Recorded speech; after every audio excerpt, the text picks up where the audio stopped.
Pero may kilala po ako na talaga siya po talaga ay confirm po ito. Confirm. Dahil confirm with public postings. Complete with public postings, with Emerald. Meron din po siyang vlog defending Pogo.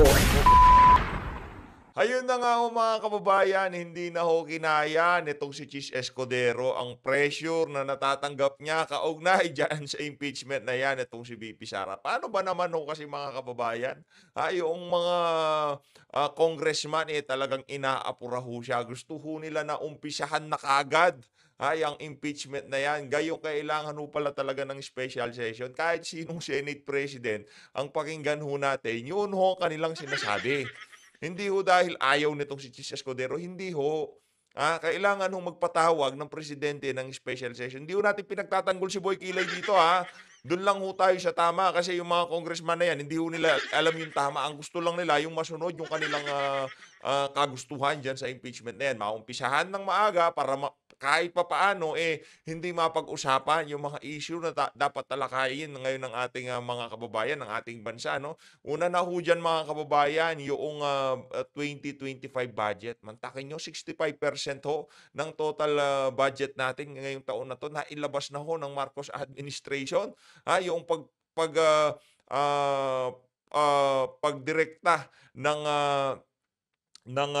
Korte Suprema na mag-isumite ang original copy ng enrolled bill ng 2025 budget. Yan ho yung mga issue na gustong tabunan nitong impeachment na to. Kaya okay lang kung gusto nyong talakayin yan. Wala tayong problema diyan, pero kailangan talakayin din natin yung mga issue na malapit sa bitukan ng sambayan ng Pilipino. Pero bago yan mga kababayan, isang like at isang subscribe. Masaya na ho tayo dyan sa mga gusto sumali sa ating community. Yung join button nandyan lang ho sa baba. Eto na ho muna tayo mga kababayan. Pasadaan ho natin na mabilisan. Etong video na itong si Vice President Sara Duterte para ma-remind ang ating mga kababayan kung anong klaseng tao itong si Tambaluslos. Panoorin ho natin ulit ito kasi mabilis makalimot ang mga Pilipino Ilinabas na ho nitong si Vice President Sara Duterte ang mga kabulukan nitong si Tambaluslos, kung ano yung mga kabalbalang ginagawa niya ngayong mga panahon na to at kung ano yung mga nagawa niya sa mga nakalipas na panahon na pinagkikibit balikat ho nitong si Marcos Jr. Panoorin ho natin ito mga kababayan. Gagawin ninyo sa amin? Dahil hindi kami sumusunod sa inyo? Dahil ayaw na namin tumulong sa inyo? Ganito gagawin ninyo? Presidente ka, may speaker ka na involved sa bribery ng Supreme Court Justices. Malinaw may speaker ka involved sa di umanong bribery sa Supreme Court Justices. Anong ginawa ni Marcos Jr.? Pinagkibit balikat lang ho. Wala ho siyang pakialam kahit tatama kagurguryang si Tamba, wala ho pakialam yan si Bangag. Kahit ho ata anong gawin nitong si Tambaluslos, kahit ho ata i-drain niya lahat ng pera na sambayan ng Pilipino dahil bangag na naman tong si Marcos Jr. Wala ho siyang pakialam. Tuloy. May video, may kaso, may witnesses. Hindi mo tinanggal yung speaker mo. Pinabayaan mo siya abusuhin ang pera ng bayan. Maliwanag pa ho sa sikat ng araw, mapahasa hanggang ngayong oras na to ang speaker dyan sa House of Representatives. Walang iba kundi yang si Tambaluslos. Sa kabila ng mga skandalong kinasangkutan ng kanyang pinsan, wala ho siyang pakialam. Wala ho siyang pakialam sa pondo na sambayan ng Pilipino, kung anong nararamdaman nating mga Pilipino dyan sa mga pinagagawa ni Tambaluslos. Ang importante lang ho kay Marcos Jr., maisakatuparan yung plano niya sa ating bansa, which is pahirapan ang sambayan ng Pilipino. Yun talaga ang plano nitong mga Marcos na to, yung sinasabi 20 pesos na bigas, magti-triple ho yan, magiging 60 to 70 pesos ang kilo ng bigas. Hindi makikialam, wala independent foreign policy, hindi. Ipapatali natin ang ating mga lieg sa mga Amerikano at magpapakaaso sa kung ano man ang gusto nilang mangyari sa Pilipinas. Yun ho, kabaliktaran nga ho mga kababayan. Kung ano man ang sinasabi ni Marcos Jr., huwag ho kayong maniwala. Tuloy. Paikot-ikot sa buong bansa, namimigay ng pera na para bang kanya yung... Yun, nakita nyo ho kung ano yung ginagawa ni Tambaluslos. Maging etong si Mayor Magalong, inalmahan ho yung mga gawain nila na yan dyan sa House of Representatives. Yung kaliwat kanan na pamimigay ng ayuda. Yun daw kung sinong punong abala, kung sino mang congressman ng punong abala dyan sa pamimigay ng ayuda na yan, akap na yan, meron ho siyang 777. Ganon ho katindi mga kababayan. Kaya lahat na lang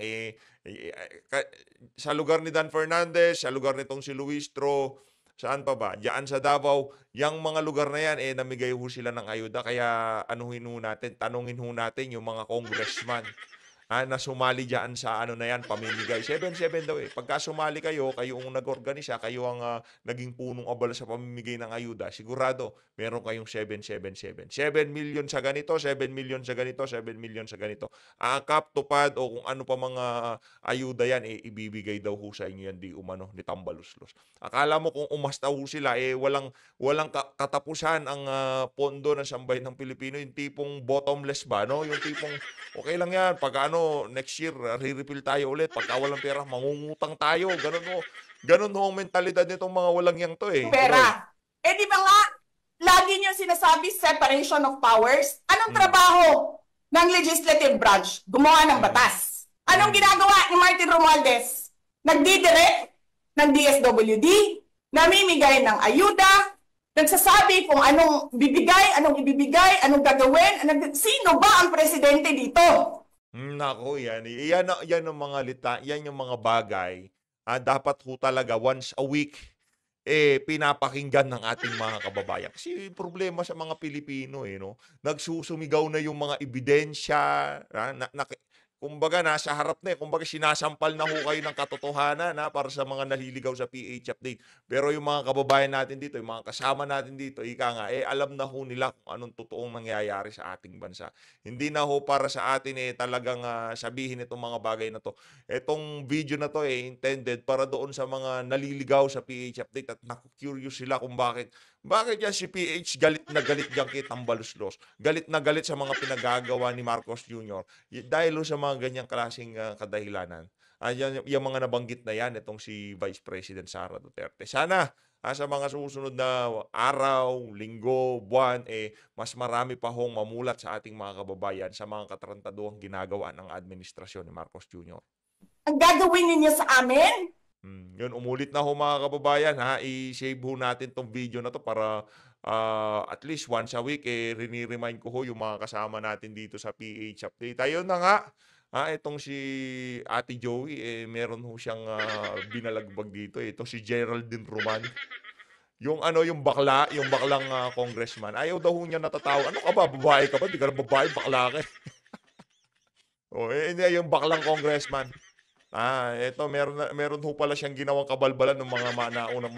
Mahilig pala sa scripted yung si Geraldine Roman. Ito, napanood natin ng konti. Pakinggan natin itong naging talakayan ni Ma'am Joey at nitong si Ma'am Sastrugando Sasso. Is this real situation? Is this not fake?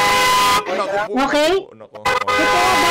Totoo ba to? Hindi mo ba to kinomission? Hindi mo ba to kinreate? Wala ba tong script? Is this spontaneous?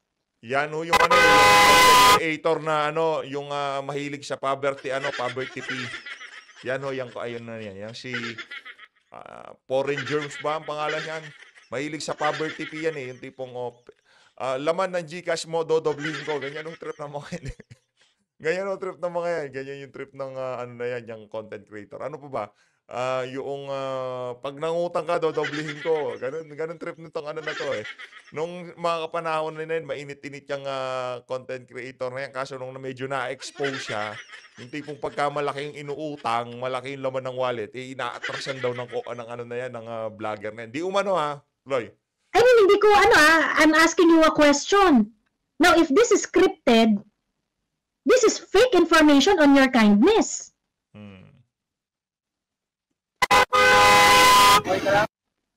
Then this should not be allowed also. Teka, panoorin natin Pasensya na hindi ko mapalaki yung ito full screen. Ayan. Tingnan natin tong skit mo. Sorry. I dropped my face mask.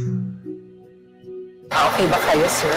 Can we bring you to the hospital? I think I'm okay. I was just walking, trying to find water. Water, please. Pakabigyan mo siya ng bagong mask. Sorry to... Water, please, tsaka bigyan mo siya ng bagong mask. Kilala mo naman yan kung sino yan. Ikaw talaga, Geraldine Romano, mapang-fake news ka. Di daw niya kilala. Imposibleng di pa dumaan yung pagmumukha na yan sa feeds ng ano mo, ng social media mo. Talaga, oo. Kumain na ba kayo?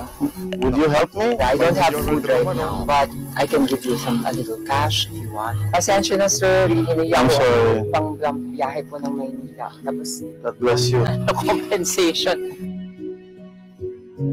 No, Kaya ako no. sa inyo. I'm sorry, what's your name? Geraldine Roman, sir. I'm the congresswoman of this area. Actually, I'm shooting a social experiment. Talaga pa, sir? Opo. No. You've been pranked today. Oh, grabe no, ang babaw ng mga bulsa nila para makahugot ng pera. Kaya galing yung pera na yun ni Geraldine Romano. Hindi pong bibigyan na kita ng pera, sir, para sa ano mo, para sa dahil naabala ka. Anak ng toko. Ganun ho kadali. Ganun ho kadali para sa kanila na bunot, pera yan, sa iyo yan. Ganyan din, 'di ba? Meron silang magkakaparehas na hobby, 'di ba? Yung tipong walang humpay na bunot sa kanilang mga bulsa. Yan si Tambaluslos, walang humpay sa pamimigay ng ayuda. Ganyan ho mga kababayan. Tingin ko ngayong ano lang to, ngayong termino ho ito ni Marcos Jr. Ito ba to? Sa mga complex kayo, no?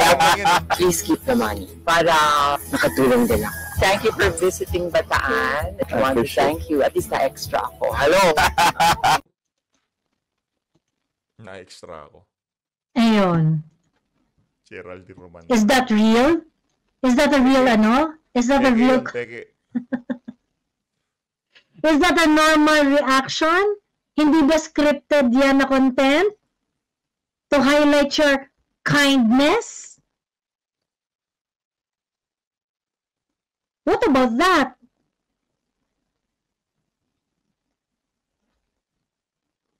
Prank pala, buti hindi siya sinapak ng guard ni Geraldine. Sabi ni Miss Anthorpe, that's obviously fake. I think so too. Fake. Sa paano yan? Fake yan. I think it's fake. Tangina, kung ako makakita ko ng pulube pagkatapos English speaking, ang una kong tanong, Pilipino ka ba o hindi? Yung. Oh. Yan mga yan yung mga ano, tipong, ba't nag-i-English ka? Tulungan kita na saan, pa-deport na kita para makauwi ka na sa inyo. Ano ba? Congressman ako, anong pangalan mo? Tagasan ka, di ba? Di ba? Nantoko. Hindi. Are you Filipino, sir? Pa-deport na. Ano? Kagad eh. Well, talaga, reaction mo, bigyan ng pera, tsaka... Bilis eh, no? Oh, Oh, yan, naulol ka tuloy ni Ma'am Joey. Tapos i-assume mo na ito pera pauwi pang Manila, ganun. Tapos sa gitna ng rough road. Makakasagasa ka sa gitna ng...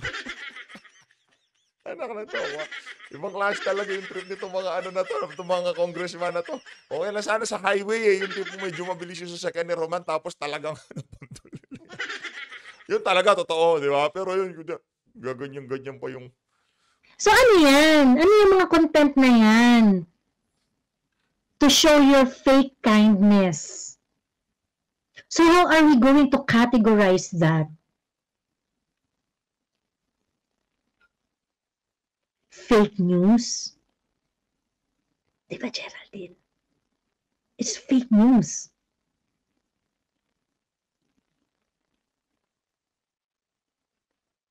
Ayun. Kasi it's not natural, especially reaction ni girl. Walang emotion, puro memorized na script. Nakakainis yung ganyan. She made us appear na stupid, sabi ni Malu de Mesa. Ayan. Kundi yan scripted, edi sana naitulak na yan ng guard niya at pulube on the kakahuyan yung totoo. Fake kindness, bad news pa.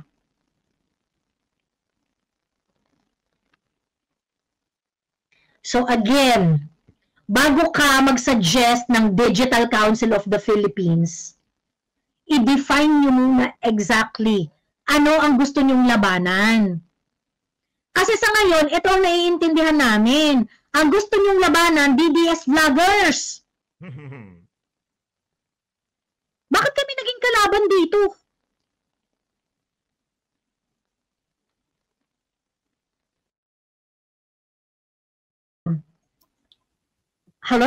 Hello, ka-moisture? Nakikinig lang ako dito ha. Gusto ko lang sabihin sa Quadcom, nakikinig lang po ako dito. Ayan. Hindi sila sumagot dun sa ano. Hindi sa kanila pag-aaralan nila yung request mo. Hello! Sabi ko, bakit niyo ako susupina? Hindi naman ako nagsabing hindi ako atin. Sinabi ko lang nasa ibang bansa ako. Ano yun? Parang, ha? Sa ibang bansa ako nakatira. O ngayon, ano sila, naloka sila. Di ba sumagot na finally yung committee secretariat. Mm-hmm. Nag-iintay ko sila ng instruction. Mm-hmm. Alam nyo, ito lang ha, mga friendships. Ito si Joey may alam to sa batas. No? Nag-aral po ko ng international law. Hindi ako mapaikot-ikot. Alam nyo yun? Hindi ako mapaikot-ikot. Bakit?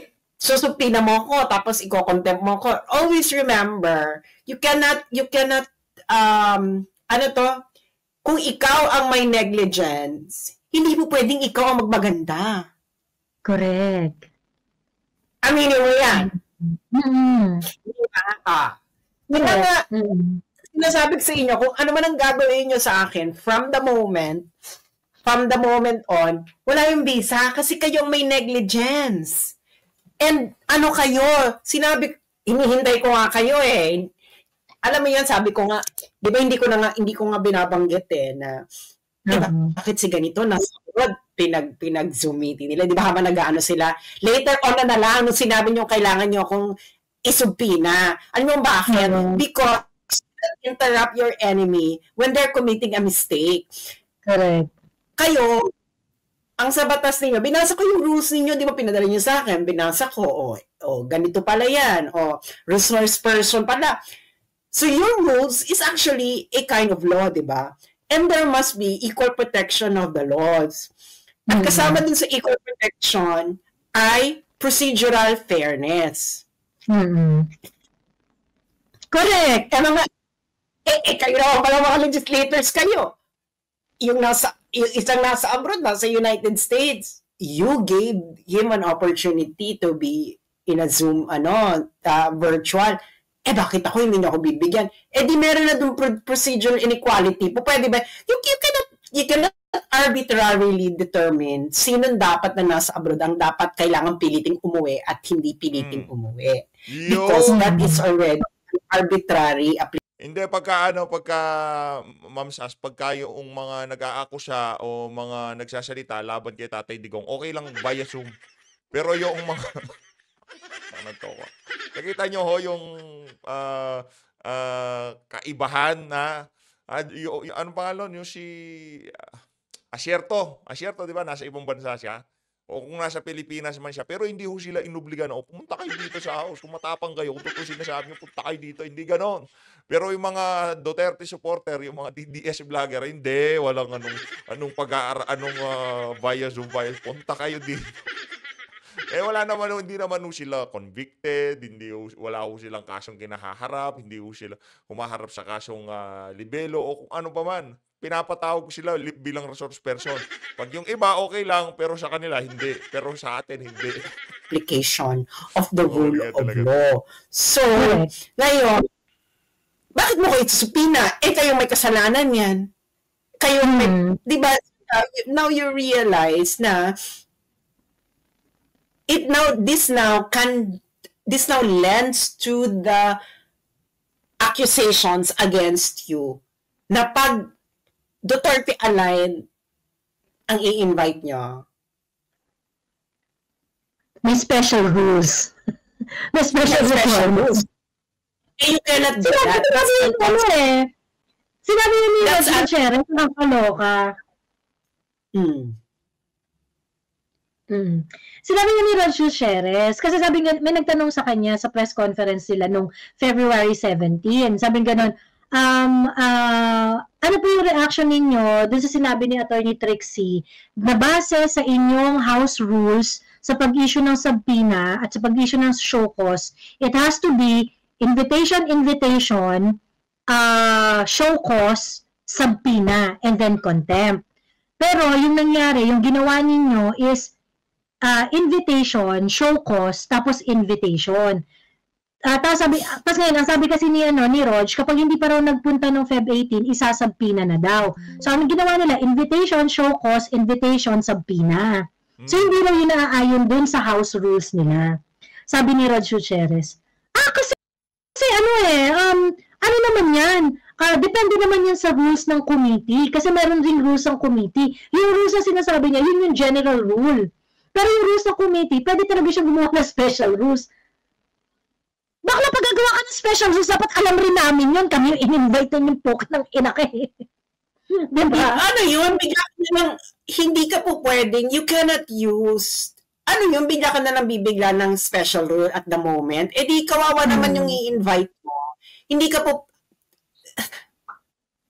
you cannot apply a rule arbitrarily.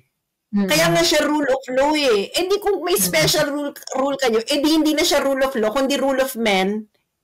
Correct. Kasi, ano yun? Biglang, hindi. Ngayon gagawa kami ng special rule. Sandali lang, wait ka lang. Hindi ka rin pwedeng gumawa hindi ka rin pwedeng gumawa ng batas specifically targeting specific people. Kasi that would violate the equal protection of law. So, the Constitution also is a general rule. But all special rules have to align with the will have to yield to the Constitution. So, actually the Constitution is not termed as a general rule, but it is actually the supreme law. So, it is actually the constitutive law of all laws. Na hindi ka po written. It has been written in all of our laws kasi kailangan aligned siya doon. Yes, hindi ba kaya nga ang mga batas, 'di ba? Meron yang article na if any of these provision has been yung anong tawag dun sa article na yun sa mga batas, yung pag nagpa-repeal clause or something like that, na kung ito'y naging parang may unconstitutional, yun yung may yung separation clause. Parang may ganyan. Yun na dapat yung unconstitutional lang, yun lang yung part na ma-declare para hindi ma-nullify na unconstitutional. Hindi ka po pwede gang basta repealing clause. Oo, actually kahit nga krimen meron kailangan hindi po ang pag criminal act ba ang police pwedeng gumawa ng special rule?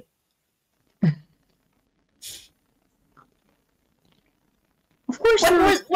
What more sa inyo? Kasi, hindi ka po kasi kung gumawa ka ng special rule mo on the spot, tapos sasabihin mo, hindi ka pwede mag-appeal dito, because you're already violating the due process. Wala ka ng due process.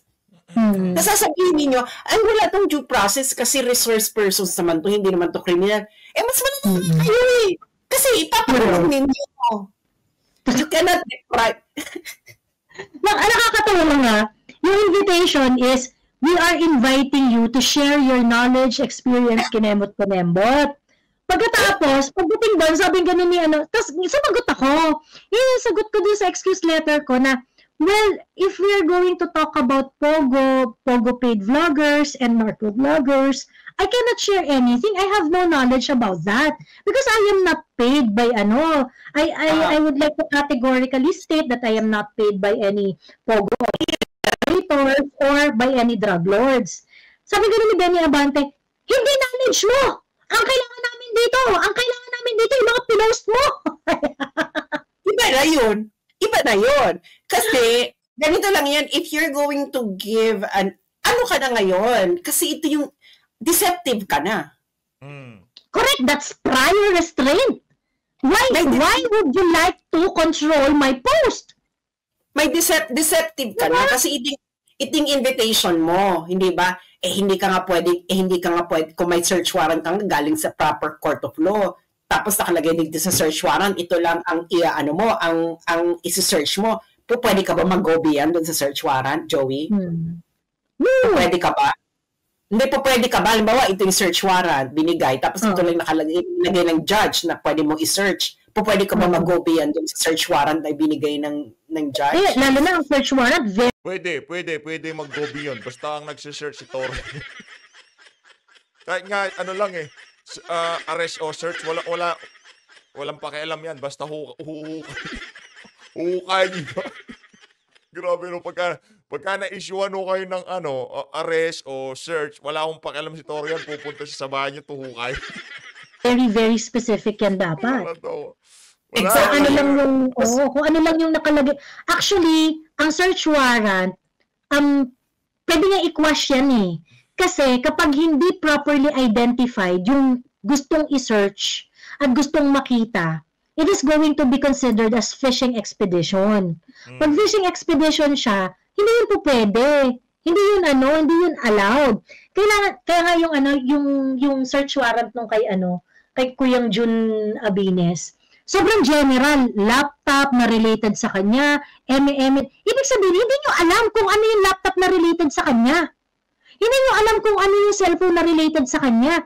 You should have at least a proper identification na, we are searching for a cellphone na merong ganitong model, na merong ganito na na, tapos, I don't know, IP address or things like that. Yung something that could sufficiently identify that is the cellphone or the laptop of Jun Abines. Walang ganong identifier din sa search warrant niya.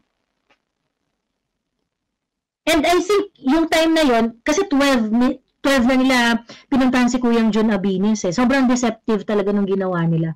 At that point, dapat nagtawag na rin ng abogado si Kuyang Jun nung tinatry na i-seize yung kanyang mga property, yung kanyang mga property.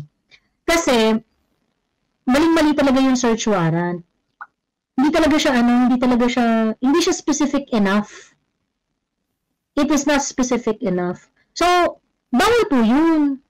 Hindi po yun obra. Ganun. Ayun lang. Hindi ba? So ayun na nga. Ayun na nga ang eksena natin, no?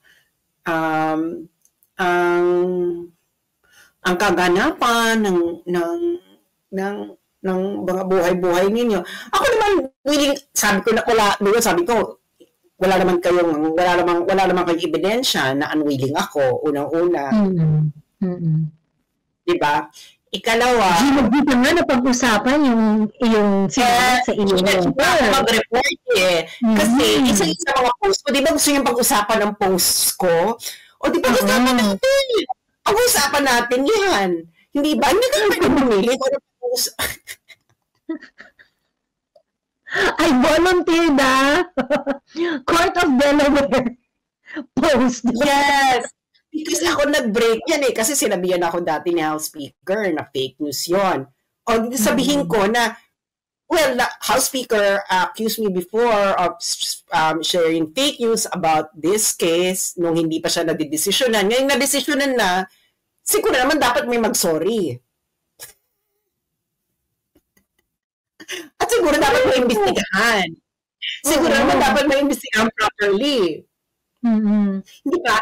So, ano ba yung ako talaga na it is so weird na you classified us as a resource person. Hindi nga witness resource person. Kasi binasa ko yung rule, meron palang may ibang category ng witness. May resource person. So kung resource person, siguro naman we use the ordinary language, no, for these terms. You cannot create suddenly a special rule to redefine what a resource person is. Kasi that would violate a lot of things. No? Mm. Pag sinabi ko resource person, we use the ordinary language meaning of resource person. A resource person is a source of knowledge. Kayo na rin nagsabi. Knowledge, expertise, ganyan. Oo. Ngayon, sabihin mo na ito resource person na to, ito, may special rule to, tapos itong resource person na to, may special rule to. What is actually your constitutional basis in dividing the special role? Especially na yung special role mo mag-i-impinge doon sa due process that no one can be deprived of life, liberty, and property without due process of law. And a huge part of due process of law is procedural process. Correct. Because that's going to ensure that you are given a proper day in whatever. Exactly. Ano. That is actually what due process is. It's all about procedural fairness. Hindi ka po pwedeng mag-leapfrog on a different class of people because that is already legislating based on class. Diba? Yung di ba bawal yan? Yung legislation, yung class legislation. Yung for na applicable so, lang na. Yes. Ngayon, tapos kaya nga, hindi kayo makakalusot yan sa Korte Suprema. Ngayon, kung makalusot mga sa Korte Suprema, edi aakyat ito sa internationalize. Pwede naman magreklamo itong mga to sa international, sa UN Human Rights Committee. Kasi pwede ka naman mag-individual complaint. Pwede pahabain pa natin, hindi ba? So, ayun na, kasi nga dapat clear and clear. Ang batas dapat clear and it should not be vague and it should not be retroactive. At hindi ka po pwedeng gumawa meron tong na hindi ka po pwedeng gumawa ng batas ngayon in order to punish a previous act in infringement. Retroactive. Hindi ka pwedeng gumawa ng penal law of retroactive application. Ngayon, pag sinabi mo, tatanggalan namin siya ng life, liberty, of course, liberty kasi i-detain nyo. Pag sinabi yung gano'n, na gagawa kayo ngayon dahil, eto kasi may special rule kami ngayon. Because hindi mo pwede i-apply yung special rule mo ngayon to the previous act. Correct. So ngayon, pwede nyo sabihin ngayon na ito na special rule namin. Pag DDS ka, kailangan kang umattend kahit anong mangyari. And then that now violates the equal protection of the... Nagigets niyo? Kaya hindi nyo nga kayo pwedeng maipaikot. Kasi pag nagpadala ka ng you sent an invitation. Wala namang nakalagay dun sa invitation ninyo. Yung nasa invitation ninyo. Wala naman nakalagay na failure to attend will ganito kunin. Wala. So wala man lang kayo nakalagay doon. Ano yung law na mababiolate if you don't attend? Hindi po pwede yung ganun, be. Hindi po pwede ganun. Saan ka nakakatawa? Ito yung nakakatawa. Kasi nagpa-show cause sila. So yung show cause dumating. Sabi din sa show cause, i-show cause ka namin kasi according to the house rules of the the rules of the House of Representative, pwede kang i-contempt pagka kinembot. And then what they quoted is the one that is coming from the general House rules. Hindi naman doon sa special rules ng committee. Ano nakalagay doon? Ano nakalagay sa rule? Nilift nila yung show cause. Nilift nila yung provision doon sa house rules nila. Yung house rules ng HOR. Tapos nilift nila doon yung part na pwede silang mag-contempt pagka hindi kami nakapag-explain doon sa show cause. Ngayon, hindi nag-explain. Nakakatawa.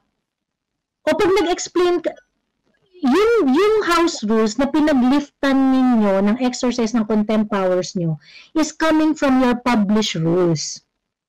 Pero, yung ginagawa ninyo na mag-invite, mag-issue ng show cause, it doesn't follow the general rule of the House of Representative, yung house rules ninyo. and you insist na hindi, may special rules kasi ang committee. So, wala talaga kaayusan tong HOR na to. Wala talaga siya kaayusan. Na ano mo ba, nasundan mo na kung saan nila nililift yung rules. Pag i-reflect mo yung powers nila, sasabihin nila, galing kasi ito sa house rules. Pero pagka i-erase namin yung concern na yung house rules nyo kasi ang sinasabi, invitation, show cause, subpoena, contempt. Yun yung sinasabi ng house rules ninyo. So pagka sinabi, ni-raise rin namin yung nakalagay sa house rules ninyo, ang depensa nila ay hindi. Pagka sa committee level kasi pwede kaming gumawa ng special rules. Actually, wala kang pinadala sa akin show cause. Wala kang show cause. So, sumagot lang ako kung ano yung nabalitaan ko sa media. Oo. Pero sinabpina ka. Wala mo sa pina, hindi ka marating yung sa pina eh. Wala rin, kasi ini-email, nag-email nga kayo sa alam nyo, kailangan nyo akong email kasi alam nyo wala ako sa bansa, di ba? Kaya kayo second invitation ninyo, ang ginawa ninyo, in-email nyo na ako after kuning-kuning. Tapos ngayon, biglang sabi ko, invitation, ba't hindi mo alam? Hindi ko alam yung first invitation, nalaman ko lang sa Inquirer. Nagulat ako kay Joey, sino mga invited? Tapos sabi ni Joey, kaka talaga, ikaw kasama ka, ha? Tapos ito na sa Inquirer pala. So nabasa ko siya sa Inquirer. Actually, yung ano mismo ng Inquirer, di ba sinabi nila, hearing about Pogo funded. Ano yung sinabi ng Inquirer doon? Micro-bloggers and Pogo funded. Talagang i-invite ako. Gusto ko mag-whistleblower kung sino talaga ang Pogo funded. Alam naman siguro ng mga dito kasi ng Pogo funded na vlogger, di ba? Sabihin ko talaga, actually, kung gusto niyo po talaga ng Pogo-funded vlogger, meron po kasi isang vlogger na malaki, sobrang laki po niya, literal and figuratively, na nung pandemic po, grabe po siya, super po siya nagpo-promote ng Pogo. So, ako po, ay hindi po ako nagpo-promote ng Pogo. So, at alam po yan ng lahat, nalaloka yung mga tao, bakit ito ay nagpo-promote ng Pogo?